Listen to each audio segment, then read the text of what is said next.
फिर से आ गया। आपने तो सोचा नहीं होगा कि एक बार करके गया, दोबारा से टायर करेगा या नहीं करेगा, पर आ गया मैं। कैसे हैं, कुछ हाल चाल बताइए, क्या देख रहे हैं आजकल न्यूज़? उसमें तो कुछ है नहीं। सब ठीक है लाइफ में आपकी? नहीं भी है तो भी कहिए सब ठीक है। और ज़ोर से मत बोलिए, धीरे बोलिए। ज़ोर से बोलने की आज़ादी केवल लाउड स्पीकर को है। लाउड स्पीकर का इस्तेमाल तभी अच्छा होता है जब गाने वाले को गाना नहीं आता है। लाउड स्पीकर का वॉल्यूम स्लो हो तब भी आप बेसुरा गाकर आवाज़ बढ़ा सकते हैं, और कोई कुछ नहीं कहेगा कि काहे घटिया गा रहे हैं।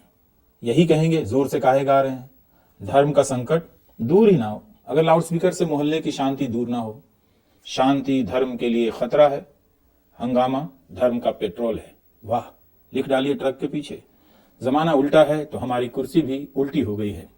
कान फट जाएगा तब भी कोई नहीं बोलेगा लाउड स्पीकर बंद कर दीजिए।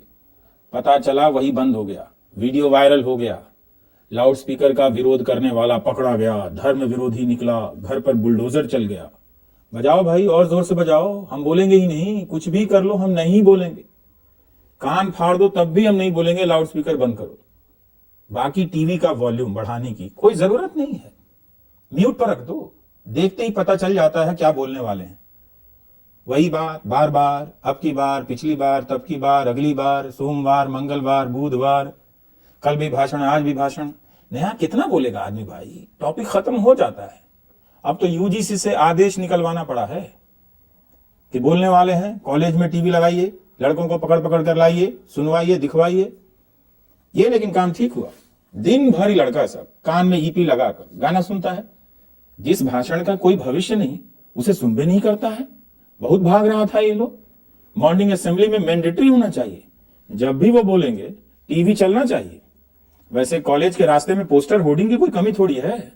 मेट्रो पर पोस्टर भर दिया है ताकि लड़का लोगों को दिख जाए, बचकर जाएंगे कहां। मगर ये सब है बहुत बदमाश, देखते ही नहीं है। अब पता चलेगा जब क्लास में बैठकर देखना पड़ेगा। टेस्ट लीजिए इन सब का मास्टर जी, कल के भाषण में पहली पंक्ति क्या थी और आखिरी पंक्ति क्या थी, टेस्ट लीजिए। मॉल रोड पर जो होर्डिंग लगी है उसमें मोदी की कौन सी गारंटी है, पूछिए। मयूर विहार मेट्रो के बाहर कौन सी गारंटी है, सवाल पूछिए। उसमें प्रधानमंत्री नरेंद्र मोदी समाज के किन किन वर्गों को लक्षित कर रहे हैं, पूछिए। इन 4 विकल्पों में से एक का चुनाव करने दीजिए। एक सप्ताह में लड़का लोग सारी योजनाएं रट रट कर कॉलेज आने लग जाएंगे। समझ रहे थे कि फालतू में होर्डिंग लगाई गई है, आपका पैसा लगा है इसमें, आप नहीं देखेंगे तो कौन देखेगा। देखना तो पड़ेगा। अभी तो यूजीसी का ऑर्डर है, बात नहीं मानिएगा तो चौकी इंचार्ज को घर भेज देंगे। देखेंगे कैसे नहीं। फैंसी ड्रेस में तो मुकाबला ही नहीं है, बिल्कुल नहीं।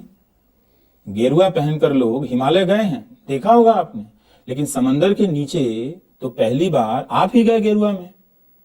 भाषण फिक्स, कपड़ा ही चेंज है। हर भाषण में कॉस्ट्यूम बदल रहा है। हमारे प्रधानमंत्री कपड़ा गजब गजब का पहने हैं, मन भर कर पहने हैं। लगता है कि घड़ी में टेलर है। इसमें हमको कोई प्रॉब्लम नहीं है। भारत में टेक्सटाइल की कोई कमी है जो पीएम के कपड़ों की स्टाइल कम होगी। 10 साल में कितने कपड़े बदले, इसकी जानकारी आरटीआई से नहीं मिलेगी। और क्या करेंगे लेके, फोटो तो है ही, देखिए भी, छापिए भी, गिन लीजिए, टाइम है तो। 70 साल में कुछ नहीं हुआ, 70 साल में कुछ नहीं हुआ। अरे भाई, 70 साल में सारे प्रधानमंत्री मिलकर इतने तरह के कपड़े नहीं पहने होंगे जितने इन्होंने पहने हैं। वही सादा कुर्ता पजामा, वही बंद गला। लगता ही नहीं था कि भारत में टेलर उद्योग भी है, अब लग रहा है। लेकिन इतनी सिलाई कौन देता होगा, पैसा होगा पीएम जी के पास। होता तो पार्टी को 2,000 चंदा देते। आप चंदा नहीं दिए हैं ना किसी को, ठीक से चेक कर लीजिए। वैसे भी आप चंदा देने लायक कहां बचे हैं। प्रधानमंत्री जी की भी हालत ठीक नहीं लगती है। 2,000 रुपए दिए अपनी पार्टी को, 2,000। बॉन्ड था तो 1,000 करोड़ का दिलवा रहे थे। जब चंदा देना पड़ा, खुद देना पड़ा, तो दिए 2,000। जिस पार्टी ने उन्हें इतना दिया, परिवार भी नहीं है, खर्चा भी नहीं है, उस पार्टी को केवल 2,000। अमित जी से लगता है पूछ कर दिया होंगे, ये हम 2 हैं, हम देंगे 2,000। हमको पता है कितना फंड है, हम काहे फालतू में देंगे। दिखाना है तो 2,000 में भी दिख जाएगा, हम लोग दे रहे हैं, खबर भी छप जाएगी, हमने दिया है। इतना तो मुंह दिखाई में भी लोग नहीं देते हैं, हम 2,000 दे रहे हैं। हम पार्टी को दे रहे हैं। है छापो जी, ये हमने चंदा दिया है। जो बंदा पहले लाखों रुपए दे आया वो परेशान घूम रहा है, कहीं नाम न छाप दे, कहीं ईडी तो नहीं आ रही है हमारे घर पर। पीएम साहब ने 2000 दे दिया, हम दे आए 2 लाख, कहीं पकड़े गए तो। वैसे 70 साल में कुछ भी नहीं हुआ। जो भी कहे मान लीजिए, जो भी कहे कि 3000 साल पहले सब कुछ हो चुका था, मान लीजिए, उसमें से 70 साल आप माइनस कर दीजिए। ये बहस जब भी हो मान लीजिए, हम कह रहे हैं आपसे बहस कीजिएगा, अंकिलवा से बाल नोचलेगा जो भी बचा है। इमोशनल ब्लैकमेल मत होइए। अब एक लड़का आया, बार बार मैसेज किया जा रहा था, अरे सर आप ही हैं, हम लोगों के मुद्दा उठाइए, आपसे उम्मीद। दे गया तो टेंशन हमको लोड। मॉल में घूमने गए, देखे वो भी घूम रहा है। सिनेमा हॉल में गए तो देखे वो भी बैठा है। हमने पूछा है भाई, हमसे तो उम्मीद करके तुम यहाँ सिनेमा देखने आए हो, ये बताओ अपना लोड हमको ट्रांसफर करके तुम तो मस्ती कर रहे हो और हम यहाँ वीडियो बना रहे हैं। बोला अरे सर आपसे उम्मीद है, बताइए, वोट उनको दे रहे हैं, उम्मीद हमसे है, ये चलेगा इस देश में? लौट कर आया सिनेमा हॉल से तो एक अंकल जी घर आ गए, हाउसिंग सोसाइटी वाले। वेश पता है हमने आर्य को विदेश भेज दिया। आर्य को? अंकल जी आर्य तो आए ही थे बाहर से, उन्हें क्यों भेज दिया? बस गर्म हो गए। अंकल जी बोले कि आप लगे बना आर्य बनाम द्रविड़ करने, आप हैं देश विरोधी।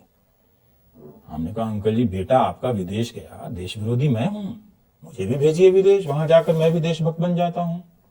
अंकल आंटी से दूर रहने का 1 जनवरी को रेजोल्यूशन लिया था, याद नहीं, भूल गए वीडियो बनाते बनाते। अंकल जी ने कह दिया 400 सीट आ रही है मोदी जी को, जोर जोर से लगे चीखने। हमने कहा आस्ते आस्ते आ रही है तो आने दीजिए, आप धीरे बोलिए, ये बताइए आर्य यहीं रहेगा वहीं रह जाएगा? तब अंकल जी इमोशनल हो गए, बोले यहाँ क्या रखा है। इमोशन में हमने भी बोल दिया सही में अंकल जी यहाँ क्या रखा है। बस भड़क गए, मोदी जी ने ये कर दिया, मोदी जी ने वो कर दिया। अरे अंकल जी कंट्रोल कीजिए, मैं समझ गया क्या क्या कर दिया। आपको इंडिया पसंद नहीं, लेकिन इंडिया की बुराई भी पसंद नहीं, ये समझ गया, नेशनलिज्म। ओहो। वैसे भी जिस दिन से अंकल जी व्हाट्सएप ग्रुप में एडमिन बने हैं, अपने आप को प्राइम मिनिस्टर समझने लगे हैं। सही में उनके ग्रुप में जो भी मेरा वीडियो डालता है डिलीट हो जाता है, बाहर सीधा ग्रुप से। इनसे कौन बहस करे? बहस कर सकते हैं, आप नहीं करेंगे तो भी ये आपसे करने चले आएंगे। एक बार कहीं से आया, व्हाट्सएप फॉरवर्ड पढ़ लिया, उसके बाद तो खुद पर कंट्रोल रहता नहीं, खोजते रहते हैं बहस करने के लिए, किसी को उकसा देंगे आपको।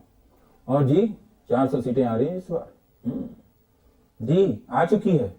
हाँ आप तो ताने मारेंगे ही, मैंने ताने मारे अंकल जी, आपने कहा 400 सीटें आ रही हैं तो हमने कह दिया हाँ आ रही हैं, ये ताना कैसे हो गया? वैसे एक टिप दे रहा हूँ, अंकिल सबसे जब भी बहस करें बुशर्ट के नीचे गंजी पहना करें। अगर गुस्से में अंकिलों के गिरोह ने आपकी शर्ट फाड़ दी तो कम से कम गंजी में घर लौटने की हालत में बचेंगे। गंजी ही हम भारतीयों का इनर सेल्फ है। वैसे इंडिया वाले गंजी क्यों पहनते हैं, और गंजी के जितने ब्रांड एम्बेसडर हैं वो शर्ट क्यों नहीं पहनते हैं? चक्कर क्या है? क्या मैं इंडिया को समझ नहीं पा रहा हूँ, या आपने भी समझना छोड़ दिया है? एक चीज बताता हूँ, फ्री अनाज का सकारात्मक असर हुआ है प्रधानमंत्री गरीब कल्याण योजना का। मुझे पता आपने गेस कर लिया, यही ना कि मोदी जी को 5 किलो अनाज के बदले 1-1 वोट मिलेगा। क्या बात करते हैं, मोदी जी भूखे भी रख दें तो भी आप वोट देंगे। आप अनाज पर आरोप मत लगाइए, बात सुनिए, जो हम कह रहे हैं उस पर ध्यान लगाइए। अभी मैंने तो कुछ कहा नहीं, ये घटना यूपी की है, उत्तर प्रदेश की। 2 लुटेरे आए, 2 हाथ में बंदूकें थी, 2 सामने पिज्जा की दुकान, कैमरा ऑन था, डाकू भीतर। योगी जी का राजपाट, पिज्जा की दुकान में लूटपाट। जानते हैं तो उन्होंने क्या किया? पिज्जा छोड़ दिया, हाथ ही नहीं लगाया। 1 पीस 2 पीस कुछ तो खा लेते, सीजनिंग ही उठा लेते, सॉस डाल लेते, टिश्यू पेपर तक नहीं टच किया। दोनों कैश लूट कर चले गए। पिज्जा की दुकान में डाका पड़ा और पिज्जा पूरी तरह सुरक्षित। इंडियन करेंसी अगवा, इटालियन व्यंजन सुरक्षित। इसे कहते हैं राम राज्य। ये हुआ कैसे? दोनों का पेट भरा था, मन हरा था, फ्री में अनाज मिला था, माड़ भात खाया था, पिज्जा छोड़कर कैश लेकर चला गया, सब ठीक है। ज्यादा हम बोलना नहीं चाहते, लोगों को बुरा लग जाता है, नेगेटिव बोलता है। हम सोचे कि धीरे धीरे बोलते हैं, कहेंगे कि काहे बड़बड़ा रहे थे। हम बोल देंगे हुजूर हम बड़बड़ा नहीं रहे थे, बुदबुदा रहे थे। वैसे देश में सब ठीक है, खट्टर जी की कुर्सी चली गई, लेकिन सब योगी जी की तरफ देखने लगे। योगी जी को ये सब कहाँ ठीक लगता है, इसलिए आपको दोषियों की तरफ देखने के लिए तका दिए। राहुल गांधी को दोष दे रहे थे, पार्टी नहीं संभलती है इनसे, अब संभाल कर दिखाइए, दिखाइए पहले 10 विधायकों वाली पार्टी कैसे संभाली जाती है। जा रहे हैं, कहाँ जाएंगे? विदेश? विदेश नहीं जा सकते, पहले ही से लोग सीट लूट लिया है, उधर सीट खाली नहीं है। अमेरिका जाइएगा, लोग बाउंड्री वॉल से कूद जा रहा है अमेरिका में। हम लोग कहीं के नहीं रहे, यहीं के थे, यहीं के रहे। सैड न्यूज में क्या फन न्यूज है? कोई फन न्यूज नहीं है, कोई न्यूज फन नहीं है, ना लड़कपन है, ना बांकपन है, कुछ भी नहीं है। नमस्कार, मैं रविश कुमार।